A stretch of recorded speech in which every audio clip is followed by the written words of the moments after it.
Парафот во преспа кој става крај на долгогодишниот спор за името меѓу Македонија и Грција е меѓу главните вести на медиумите од регионот и светот.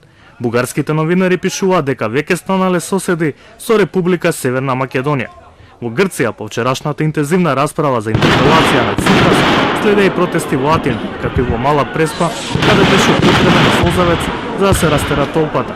За дел од грчките медиуми, договорот е историски, но за опозицијските истиот е проблематичен. Пачос Мандравелис во колумна за Катимерини пишува дека со овој договор нема ниту победници, ниту поразени. Паметниковците на двете страни треба да престанат да се мрштат.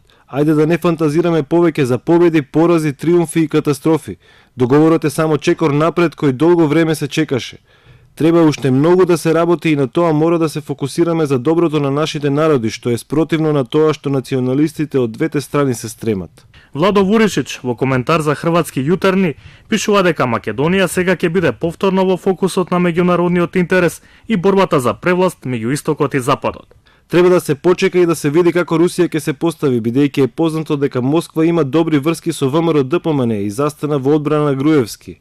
Однесувањето на Москва ќе биде важно да се следи. Ројтерс оцени дека со овој пакт се менува референцата поранешна Југословенска република Македонија и подсетува дека се уште е потребна ратификација во двата парламента, зашто засега нема силни гаранции дека ќе се случи.